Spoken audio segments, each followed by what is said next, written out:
podium, please. Dr. Nail Shobaki, my colleague, my brother, and co-chairman in this session. Dr. Aram Mirza, please. Dr. Hanna Makhamre, Dr. Hussein Amarat, Dr. Nizar Shekhshir, please. If we call Dr. Ameen Mosa from Iraq, most welcome of all our colleagues from Iraq. It is our honor actually to have this number and this great faces with us. So the first speaker, Dr. Ameen Mosa, he's well known with his interest for CTO. So please, Dr. Ameen. And thank you for the kind invitation to this nice conference. I'm Dr. Ameen Mosa, Professor of Cardiology from Duhok University College of Medicine and from Duhok Heart Center. I will just give snapshots of the characters of the coronary syndromes, including chronic coronary syndrome and acute coronary syndrome from the Iraq. And I will go through this one with a very short time. I will give some of the regional characters of coronary syndromes, some of the snapshots about how we're doing with the primary PCI and the STEMI in Iraq and our area. What about some of the resistance issues to the clopidogrel specifically and even to the aspirin in our area? And what about the endemicity and the outbreak of the premature coronary artery disease in our area, especially in Iraq? And then after one or two slides about the genetic cardiovascular risk factors in Iraqi patients. So this is one of the studies published newly about the angiographic and clinical with the demographic profile of coronary artery disease in our area. One of the striking point actually in this one is the late presentation of acute coronary syndrome to the consultation or to the hospitals. More than 50% of our patients, they are coming lately to the hospital with acute coronary syndrome. And this, of course, will make more complications, more uneven for recovery, and it is a big issue. And actually, there are many causes, including the health education, the health systems, and many other problems related to these points. And of course, with this late presentation, there will be more event for recovery from the coronary artery disease, and around quarter of patients, 25% of cases, they will present it or they will remain with the complications, including arrhythmia, heart failure, mechanical complications, and others. And most of our patients who underwent the coronary angiography in our center are originally with the diagnosis of acute coronary syndrome. So around 75% of cases originally with the diagnosis of acute coronary syndrome.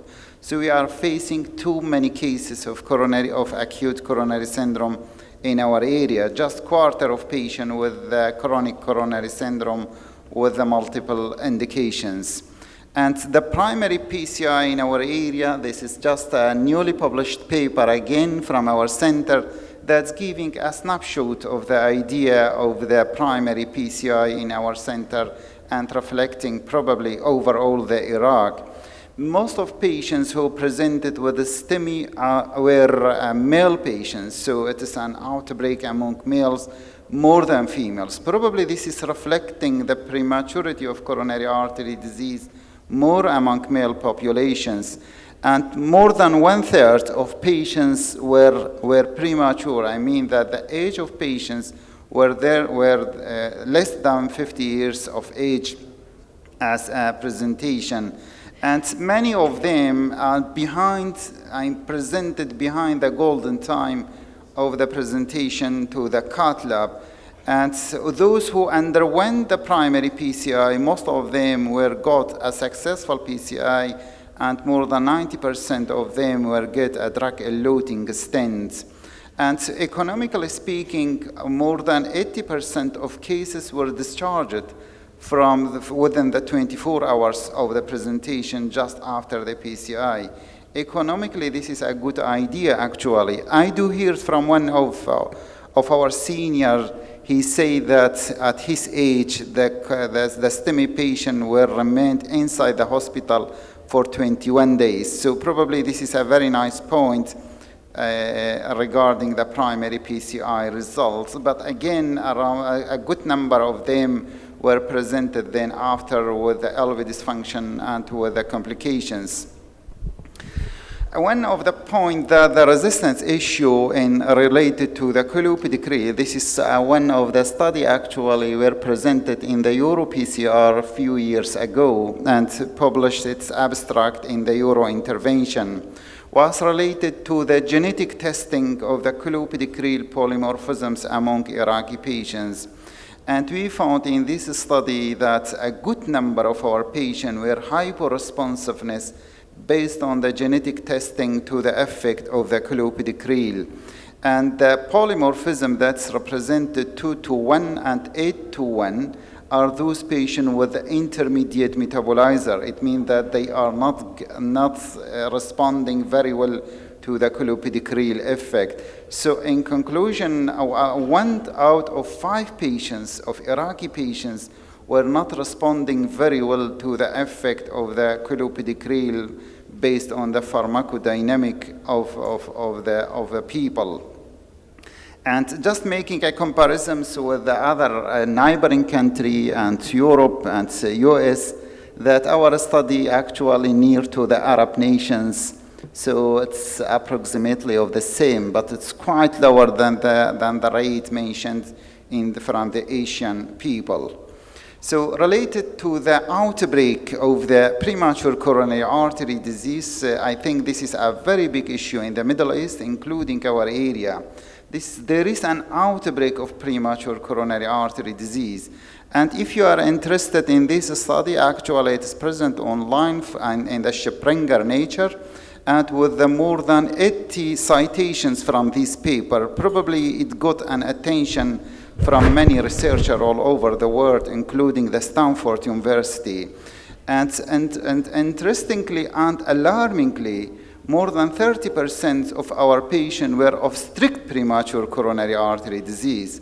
What do we mean by strict? It means that a male less than 45 and female less than 55. So probably we do need to implant some of the new idea and the new nations to control the outbreak of premature coronary artery disease among our patients, especially in Iraq and Kurdistan. And this is also, again, one of the paper that I presented actually in the TCT Colorado a few years ago. That is, we did a genetic testing of the Vienna test of 12 polymorphisms that's reflecting the available genotypes behind the coronary artery disease in young population. Interestingly, in this paper, what we found that the genetic factors, genetic polymorphism are not too much important in Iraqi patients compared to the clustering of the cardiovascular risk factors. So we are actually in the face of the clustering of the cardiovascular risk factors, including high prevalence of smoking, high prevalence of hypertension, diabetes, dyslipidemia, many things related to the conventional cardiovascular risk factors. So if we want to control the coronary artery disease in our region, especially in Iraq, we have to think about the controlling of the cardiovascular risk factor. I mean the conventional cardiovascular risk factors. Otherwise, we are in the face of a big issue that will lead to the economic and the production issue in the near future. So ladies and gentlemen, what is necessary in our country that we do need to think about the clustering of the cardiovascular risk factors, especially the conventional one. And the figures of premature coronary artery disease in our area actually are very alarming. And we have to think about it from now because it will affect the future of the country soon or late. And we have not to forget the locality of the patient substrate and the pharmacodynamics necessitate an attention in our area. So we need actually some of the modification, maybe even of the guidelines that's representing how we treat our patients in our area. And the networking among Iraqi cardiac centers is very essential nowadays in order to have a big registries and big databases for our area. And we have not to forget that we do need a support from the government, including additional human and technical resources for our area. For example, the number of cardiologists and the number of interventional cardiologists and the number of female doctors, we do need to pay attention to this issue soon or late. And thank you for your attention.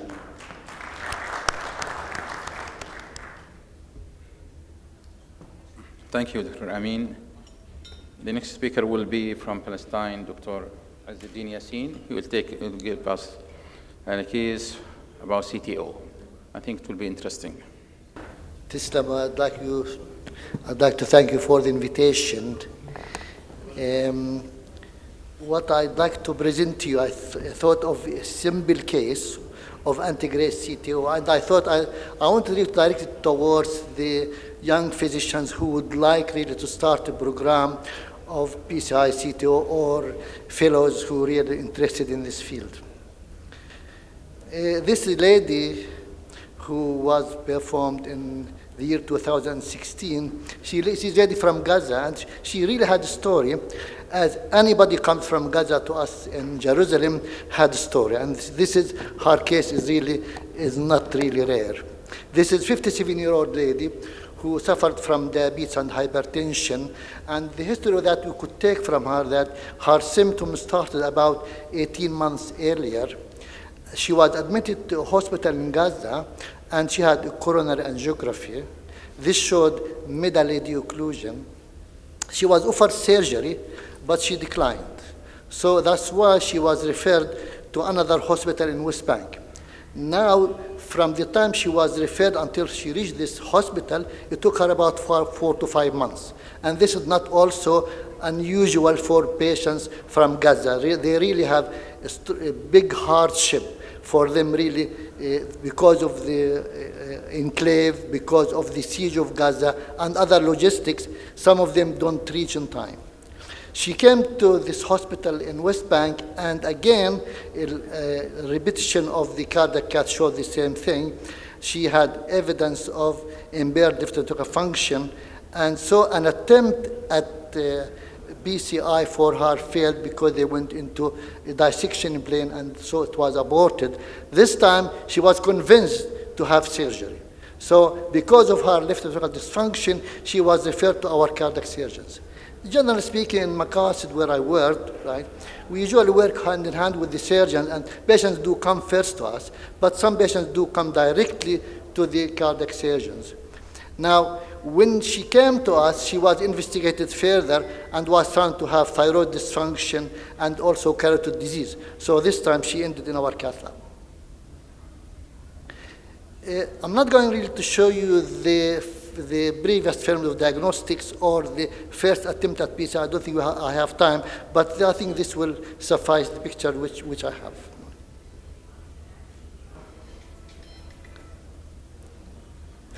This lady was approached from the femoral arteries, both 7 French sheath into femoral arteries, and this is an ABU catheter onto the left main stem. And we had also a GR4 into the right coronary artery. Generally speaking, if we think that a retrograde approach is reached, we really use an AL guiding, which is with more support. But in this case, because of the low CTO score in this patient, from studying her previous films, we thought we'll get away with the antigrade. So this is short left main stem. You could see the total occluded mid-right coronary, mid-LAD occlusion just before the origin of the diagonal branch, right? And when you see this stump, you really be more optimistic about success. And you could see, sorry, I have to go backwards. Right.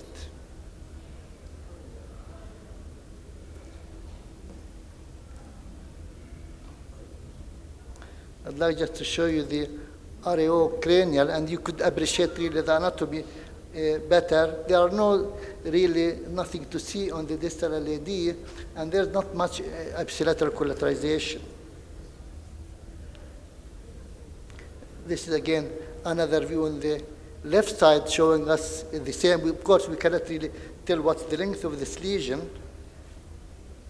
However, if you look at the right side, you could see this lesion most probably, we don't have really a sort of bilateral injection at the same time, but it's more than 25 millimeters. So we thought with the previous attempt at PCI, if we really think of it or consider it, she's JCTO score of 1 to 2. So what we brought a fine cross microcatheter with the workhorse wire. Then this wire actually is Fielder XT wire. And you could see it's directing itself more anteriorly away from what we think the course of the LAD. This was repositioned. Maybe it looks more favorable. And now you could see it's advanced further. But you could see that we really have missed the distal segment completely. And if you reach this stage, if you really continue progressing with this wire in the same place, thinking that you could get into the distal segment again, you are mistaken, because you will actually make the subintimal space larger, and also you could perforate. So what you really need to do is to go back into the proximal cap and try to hit the proximal cap again, but in different direction. This is the only way that you could succeed with. And this is what we've done.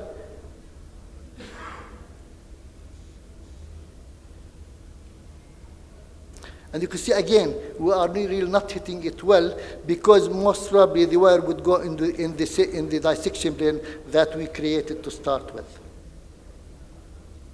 It's very essential that you do orthogonal views in both directions, both RAO and LAO, just to make sure where your wire is going.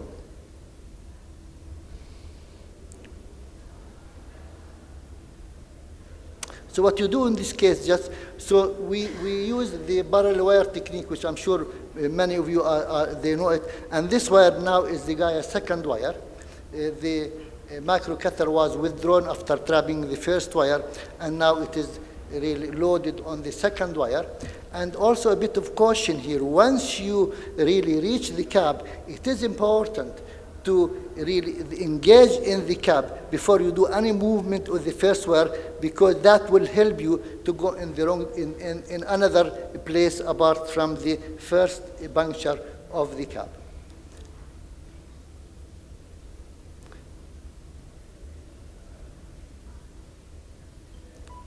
And this time we had some luck. We aren't sure really in this view whether we are hitting the artery or just maybe parallel to it. And this is maybe obvious in this. But after some manipulation, we could really find the distal segment.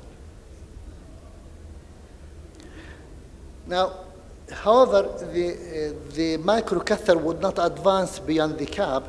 And there are more than one technique that would correct this. The most used technique, which is really works most of the time, is to anchor a balloon or wire. But in this case, I really went in to remove the microcatheter and brought a 1 millimeter balloon. So there are 2 points of caution here. First, you could see now the guiding catheter in the right coronary artery. We don't need it anymore now. So it's better to remove it completely, otherwise, just not to invite a clot there. And also, just a word of caution also, do not advance your microcatheter if you could, when you are not really sure of where the end of your wire. Before we brought another balloon, 2 millimeter, 10 millimeter in length balloon, and then we put another wire into the diagonal, obviously. And after 2 stents in the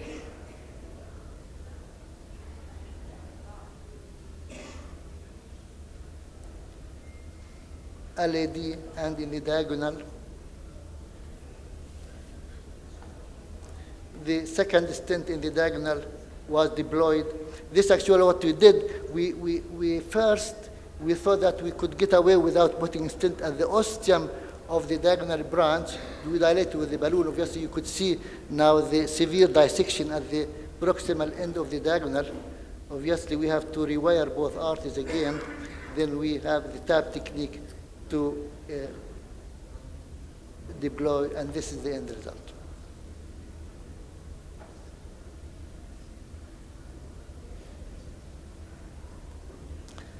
I'd like just to conclude. I know maybe I exceeded my time, but thank you for you to listen to me. So you really, before you consider somebody for CTO PCI, you really need to have an indication. And now, according to the different societies, AHA, ACC, the European Society of Cardiology, up till now, because of the failure of the prospective control studies to show any evidence of benefit as regards mortality or myocardial infarction, the indication still has to be angina or symptoms, whether you have chest pain or you have shortness of breath. And your patient has to be really on adequate medical therapy. Why we stress this point, because I know most of you know this, because this is not really a standard PCI procedure. This is procedure really with potential complications, lengthy procedure, and so one has really to have an indication for it. No ad hoc intervention is really recommended because you really need to have time to study the diagnostic film. And I always tell my colleagues that the CTO PCI procedure starts from the time you do diagnostic CAD. So if it happens that you do CAD and you find there is a CTO, then just spend a few more minutes to take more views, looking at the proximal cab, look at the landing zone, etc. See if there are potential collaterals, because this is really, this patient may come to you in your table again in a few weeks' time. So you really have to be prepared. Heart team, this is important if you have it, obviously it is important. And in our part of the world, explaining to the patient and the family is important. I really am very frank with my patients. I tell them this is not a classic case of CTO PCI.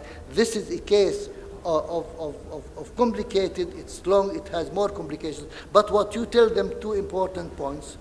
That 30 seconds, doctor, please. I'm going to finish in a second. We do really do well with these cases.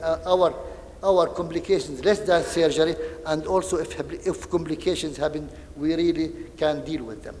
Now, I'm not going really to do, but what I really like to conclude, that you really have to oversee the complications before they happen, anticipate when they happen, and really be courageous enough to call it a day, to stop when you can really save the patient, because really safety is paramount for us, and safety of the patient is really more important than our egos. Thank you. Thank you, Dr. Izzedein. Thank you. Okay, for the coming speaker. Thank you, Dr. Izzedein again. The next speaker will be from Iraq also, Dr. Shawkat Miro. Dr. Shawkat is a professor of cardiology from the University of Duhok, Iraq. He will give a case titled Bumpy Road to Solve an Easy Coronary CTO. Thank you, Mr. Chairman. Assalamu alaikum. Actually, I have a CTO case. It is not a big case, but I will try to show you the challenges that we face when we do CTO PCI. So my patient, if you see, is a 46-year-old male patient. He's a young patient with history of unstable angina, admission to hospital. And at that time, they did coronary angiography, and it showed there was critical stenosis of the proximal LAD and RCA CTO. They tried to do PCI of the RCA, and they failed. They went into subintimal space and they stopped the procedure and sent the patient for cabbage, but the patient refused to do coronary artery bypass grafting and he remained symptomatic. So after that, by 6 months, he came to me to do CTO PCI. And I started with bifemoral approach with 7 French, EBU to the left system and AL1 to the right. And if you see, there is a relatively long RCA CTO. The proximal cap is somewhat ambiguous. It is not clear. And because of the previous attempt, the JCTO score, it is 3. I thought probably I will be able to do it integrately, so I started with integrate wire escalation, and I started directly with Pilot 200, and I used the Corsair microcatheter, and at the beginning it looks good, then I escalated to Gaia second. From the first shoot, it is somewhat clear. I'm in the body of the CTO. Then the next shot in this plane, it is relatively I was happy. I thought I am in the trolome, and then another picture showed that the wire is outside the region. This is some shots are there. So at that time, I decided to change my policy and to go retrograde. So I placed the safety wire into the LID, and then you see the wire, it is subintimal, the Gaia wire. So I went to the left side, and you see from the angio there is critical proximal and mid-LID long lesion. The problem at the site of the lesions, there are multiple promising septal collaterals to do retrograde approach, but the problem, there is lesion also. So if I am going to stent that site, most probably these collaterals, they will be jailed. So I decided to put a wire in the LID, and then I started to do septal surfing. I used Sion black wire, and if you see, my wires just went into the distal RCA. Is the Corsair microcatheter. I advanced the wire. If you see, it is reaching the distal cap, and it is in the branch. It is in the trolome, and still I am just at the distal cap. I tried to follow with the microcatheter, but the microcatheter at that level, it could not pass beyond. It was at the septal site. So I forced the microcatheter, but it could not cross. The problem that we face with Corsair microcatheter, it is somewhat bulky, and we face this problem many times. And the second point that we do many times, actually, we do re-sterilization of these Corsair microcatheters, and at loss it is surface, hydrophilic surface, so it become bulkier. So at that time, I stopped there, and I tried to do with the same Sion black wire to continue with retrograde crossing and to do some sort of rendezvous. I tried to go into the antegrade microcatheter, but I failed. The second thing what I did, I advanced another antegrade wire, and I did balloon trapping within the lesion site to advance the microcatheter, but still the microcatheter stuck there in the septal and could not cross beyond. So the next step, what to do, I thought I will try to do some sort of reverse card.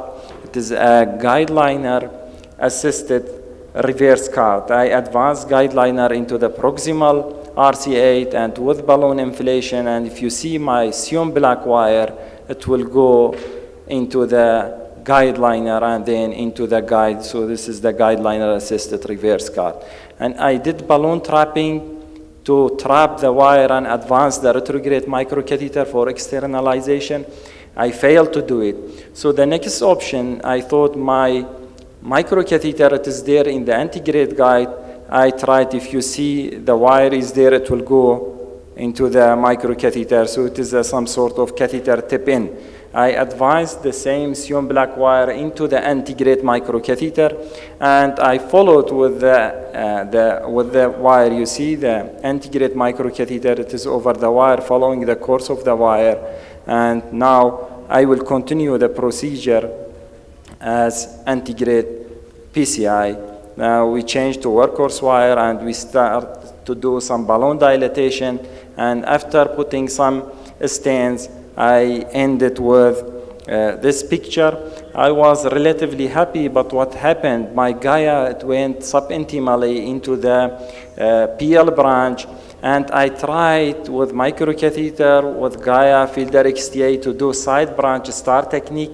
You see there is a lot of contrast in the subintimal space of the PLA, but I said at this level I will stop and no need to continue further because the PDA was open. The second option would be to come again for double retrograde, to come back again into that retrogradely into that PL branch, but I thought it does not deserve. So what I did actually, I went and stented that LAD, I checked my collaterals, everything was okay, and we finished the LAD also happily. Then we did follow-up angiography after 6 months. This is the result of LAD stenting, and that is the RCA. Sometimes after this evacuation of this subintimal space, it will be realized and it will be absorbed. The flow had been restored into the PLA by itself, and we got telemetry flow in PDA and PLV branch, and the patient during follow-up for 1 year, he's asymptomatic. So in conclusions, the retrograde approach is a feasible approach to change failed antegrade to successful revascularization. Multiple challenges could be faced during retrograde approach. As our case, microcatheter could not cross the collateral and unavailability of low profile ones. So sometimes these challenges will force you to do more aggressive things, and luckily we were succeeded. We demonstrated multiple tips to overcome our challenge as catheter tip in, retrograde wire into the antegrade microcatheter in the guide. So I consider CTO PCI is a real challenge for centers or countries with low budget, like, because many times we re-sterilize microcatheters, they are very costly, and we face many complications, but this is what we face. And thank you very much.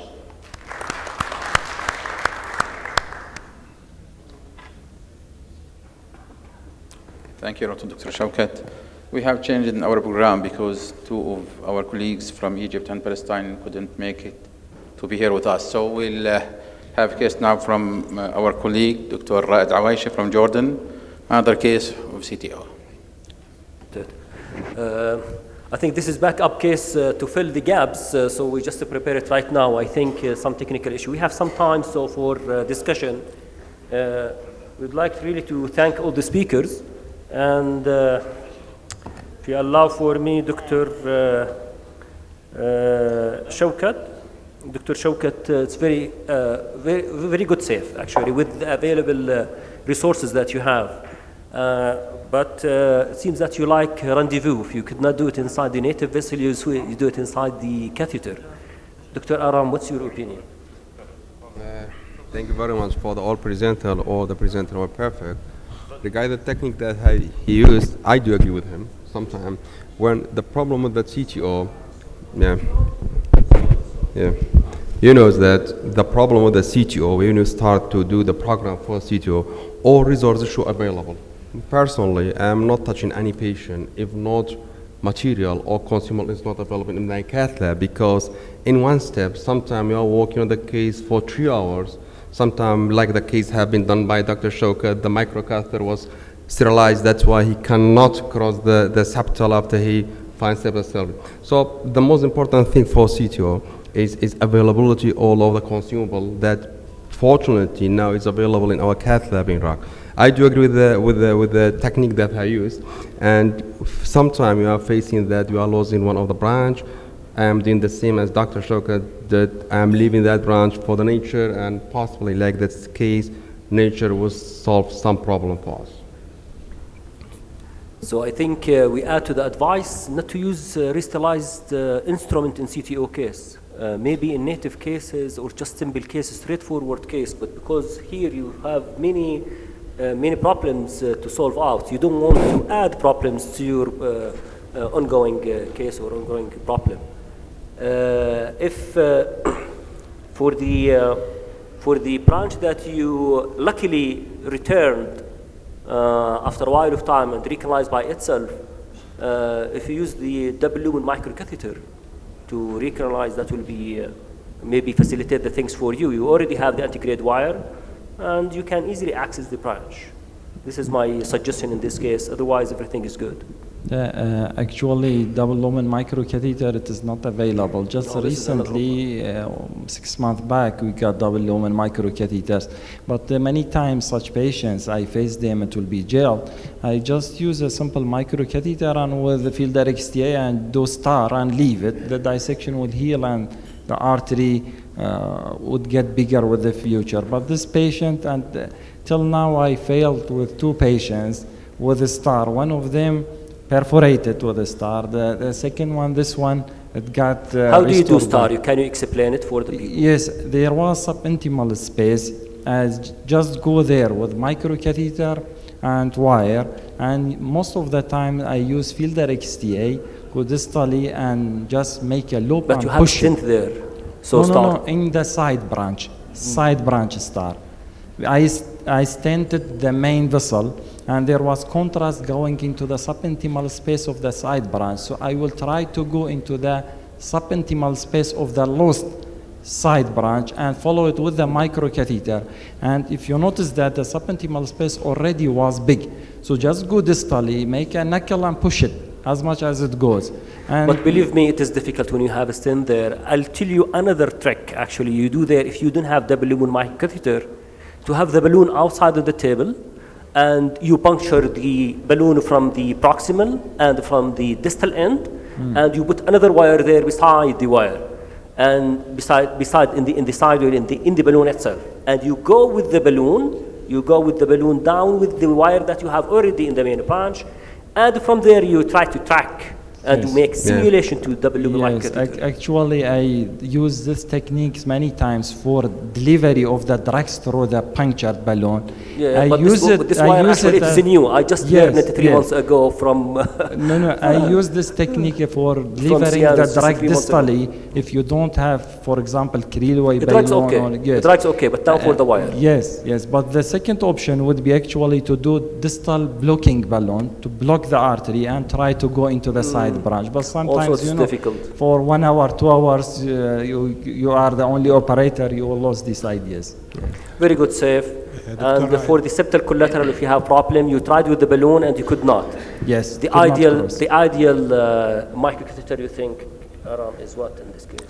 Actually, it depends on the size, whether you have calcification or not. But totally, in Basement case, I am doing Pinecross. I am going to start our new generation microcatheters. But it depends on the size of the collateral. I think and the calcification. Caravelle will do the Yeah. job Yes. very easily for you, very simple. Yes. Makes your lives easier. And for the saving of this branch, I think it depends on the time that they have spent with the CTO. Sometimes you are spending 4 hours in the cath lab, a lot of rotation, a lot of contrast. For these, you can leave this branch for the nature to solve them. But if the procedure is run smoothly, you finish your procedure within 1 hour, you can spend more time for saving these branches. Yeah. The time is very important. Yeah, definitely. Doctor, I have a Is it ready? question for Dr. Dr. Shawkat. Munder, please. Dr. Shawkat, thank you very much. Very nice case. The question is how you could advance the antigrade microcatheter inside that wire. You don't have a wire outside of the microcatheter. No, How you could actually advance? the retrograde wire, it was in the antigrade guide. And I just went, we call it catheter tip in, or some use the term of remote rendezvous. My retrograde wire went inside the antigrade microcatheter, and then I advanced how you can advance over the the wire. microcatheter? Yes, it is over You the don't have wire No, the outside wire is micro. coming retrogradely into the microcatheter. So you just follow the wire. It will go over the retrograde wire. The wire You got was it? inside. So my wire, it was coming The from wire from LID you to have- septal, yeah, and you then have- to the RCA, and crossed into the guide through the microcatheter. understand. So the microcatheter, the wire is inside, but the wire is coming retrogradely. Yes. Yes. So you just The short part of the wire was inside the microcatheter. yes. And you don't have the wire outside the microcatheter to push your microcatheter. How you could advance your microcatheter without Just- having a wire outside? No, just rotate it will go. Rotate. We use it many times, yes. Yes, Dr. Dr.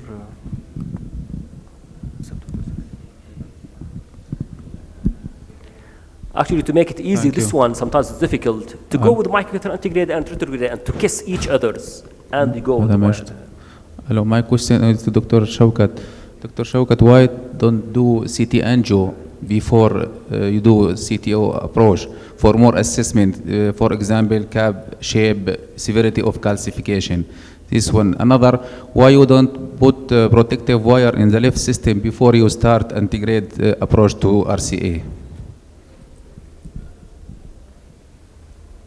Actually, in our practice, we don't send the patients routinely for CT coronary angiography before doing CTO PCI. But probably if I failed and the cause of the failure was clear for me, there will be no need. But sometimes if I could not find the proximal cap, there are many techniques to overcome this point, but if you failed at that time, it would be necessary to do CT angio before going for CTO PCI. Still, it is not a routine for us to do it, because everything you do it, you are adding more cost to the procedure. Yes, but the retrograde option was there. So usually, long CTO, it means indication to do a CT angiography before that. Yes, if I'm not touching the left system, why I will put the wire? But yes, definitely. But the guide was there, and I haven't touched it. Yes, but definitely I agree. Yes, if there is a safety wire, it would be always much better. Yes. It's not ready. Dr. Izzedein, seems to start the program, you advise to start with the integrate approach, and if you elaborate more how you escalate the wires, and if escalation failed, what options you suggest?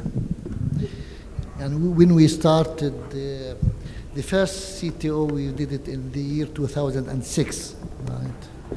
And up till now, we are actually, most of the time, we like integrates. We don't do a lot of retrogrades.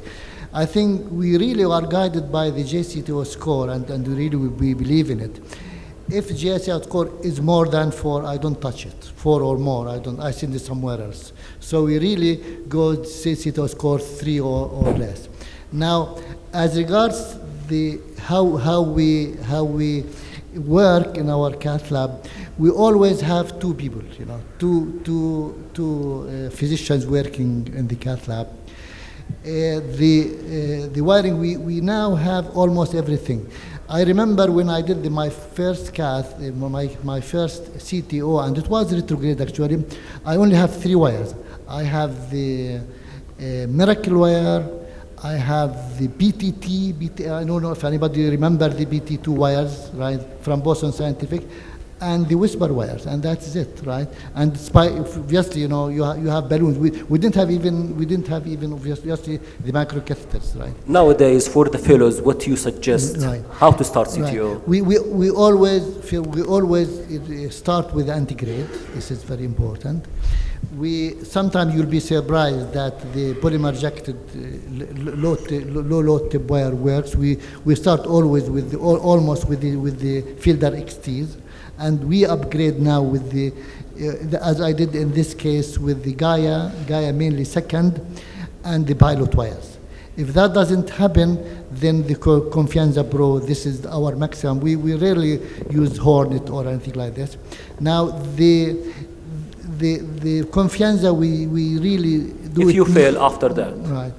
I think the retrogrades, we are not right. As regards the antigrade dissection re-entry with the new devices, the Stingray and the Crossboss, we don't have it yet, right? So we really go to the retrograde fashion earlier if we really can't do the antigrade wiring or barrel wire technique. Yeah. Great. So it is escalation, down escalation. That's right. ADR and the retrograde approach. Dr. Aram, escalation, descalation, the wires simply, how you do it? As mentioned by Dr. Izzedein, we are starting from the simple wires, but he mentioned that. But one of the important points after escalation and escalation is that there are some tricks for crossing the wire, that it was be, sometimes we are missing that.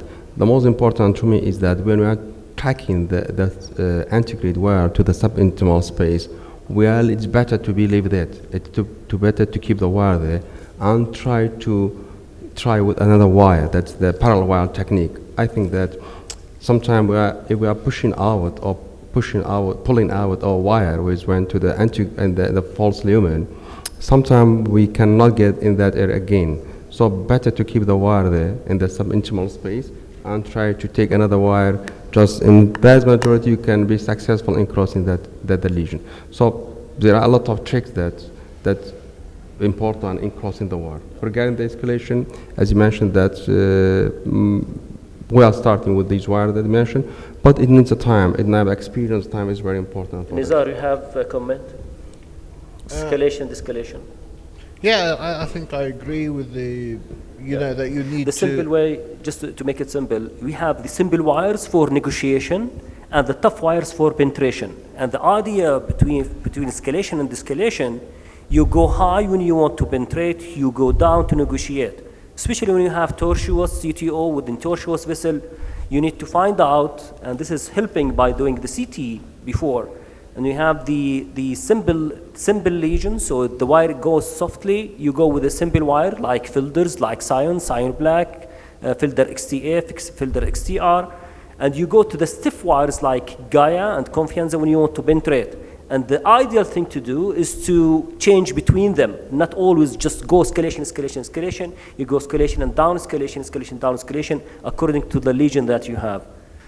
This is, I think, was excellent session. If anybody had more comment, I think we have 2 minutes more. Any question? As regards, which is really interesting sometimes, your anti-grade wire doesn't really go very well, except if you dissect retrogradely, you will be surprised. Your anti-grade wires sometimes go intimally, right? It's inside intima. And this happened the last several times. And as you put you advance your retrograde wire at the subintimal space, somehow the anti-grade wire goes in the right direction. This is the idea of reverse CAR technique. Actually, we induce dissection there in the subintimal, and to allow the anti-grade retrograde wire to meet in the dissection, and then we go to the true lumen. Yes, please.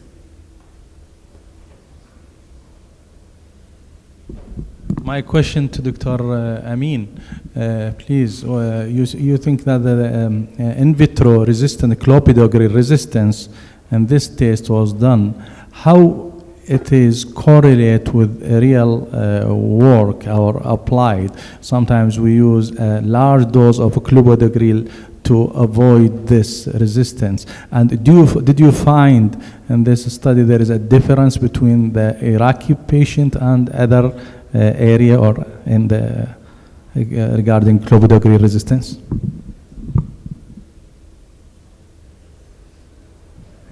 Thank you, Dr. Adnan.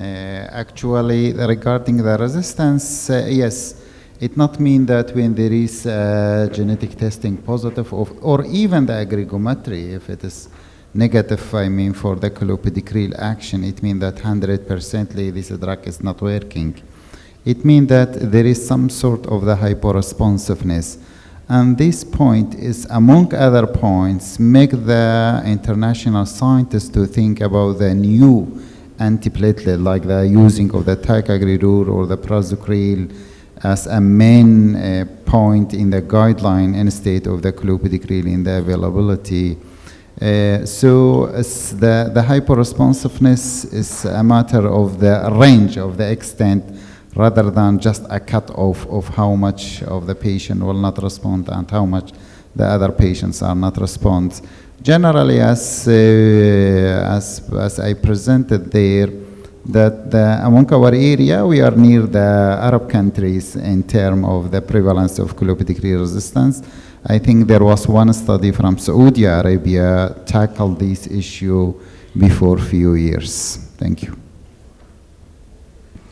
Thank you very much. I think if there is no more comments or questions, we end this great session with the great speakers and panelists. Thank you very much, and I appreciate your presence. And now for the next session.